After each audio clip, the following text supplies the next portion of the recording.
What's going on, guys? Big Mike D717 Outlaw back here. We are finally up here at Beaver Springs. We already took one pass on the Busa. Did not go as planned. It bogged really hard for some reason out of the hole.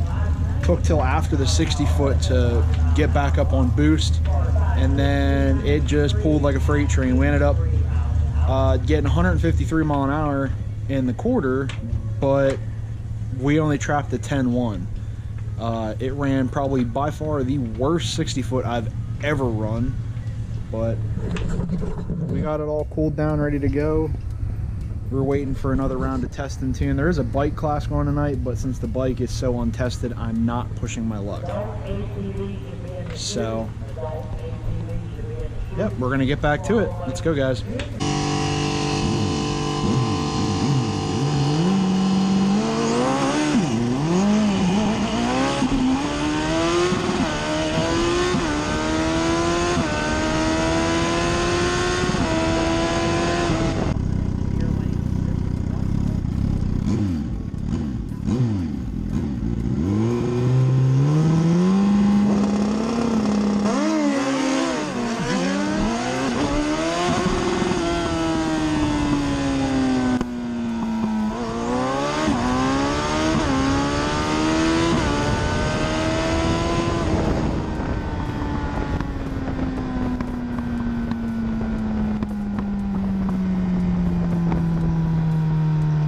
Alright, well, we did another run, and we actually ended up jumping into the bike class because I found out that I paid for it, so we're going to do the bike class.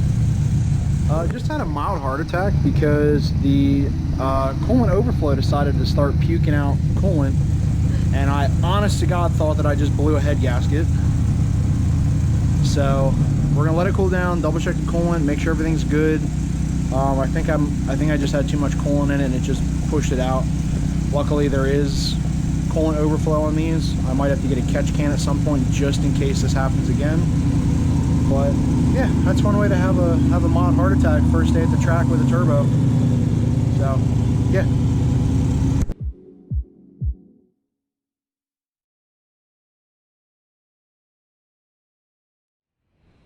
Well, we're back in the trailer. We're actually back home.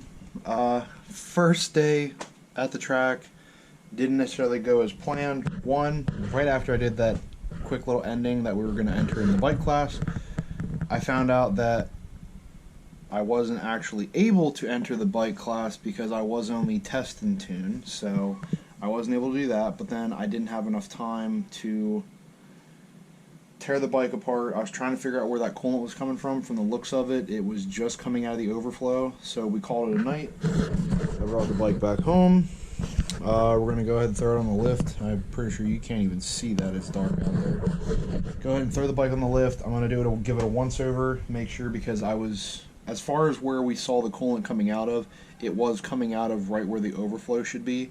It wasn't pushed out of the head. The temperature was actually pretty good. It was just, it would only push out when the bike was turned off. Like if you let it run for a minute, turn the bike off, it would start pushing fluid out. So I think it was just pushing out excess. I may have overfilled it. It's been a little bit since I've actually had to add coolant. It's been pretty good. It hasn't been burning anything, no burning no oil. But we're gonna kind of call it a day with that. I did manage to get my 150 class, my 150 in the quarter class sticker. I was about 7 mile an hour off of that last year, and then now this year, first pass out, I blew past it and did a 144 mile an hour pass. Unfortunately, it was still in the low 10s because the bike bogged real hard off the line. And then the one hiccup that we had with the throttle position with tuning, that came back to bite me. First pass, I had a really bad stutter. Here it was a throttle position. Second pass I went up, same issue. I ran the throttle position sensor. And then the third pass that I got, which, wait, did I get 4? 1, 2, I think I got 4 passes throughout the night.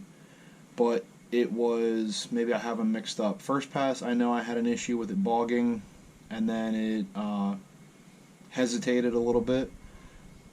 second and third pass, it still had a hesitation, and then finally the last pass that I took, it had a hard time. I can't remember if it was the 1-2 shift or the 2-3 shift, and I pretty much just backed out of it and kind of coasted through, barely made a pass. But yeah, we're going to go ahead and give the bike a good once-over, make sure that it's all good, and then it'll be another video. I'm going back up to the track tomorrow morning and getting right back into it. I got to get as much seat time as I can this year. And also, just in case he happens to be watching this video, Brandon, it was pretty cool catching up with you. Seemed to be getting pretty good on that. I don't even know what it was. I kept asking. It was some 600, but I couldn't tell what it was by the body style and the color. The color was kind of a one-off, so I don't think that helped at all. But anyway, cool meeting up with you. I'm glad you guys helped me out, tried to give me another set of eyes to look over the bike to make sure that I didn't break it. And yeah, we're just going to hit it back tomorrow morning. Got to get this bike off the trailer. It's already after 11 o'clock. I got to get it up on the lift, give it a once-over, top off any fluids, and load her up, and we're going back up first thing in the morning. Alright guys, as always, I hope you liked the video. If you do, give it a thumbs up. And you want to know anything more about the channel, drop those comments down below. Don't forget to subscribe, hit that little button next to that for notifications, and I'll catch you guys next. Remember, ride safe, ride smart, always your helmet. See ya.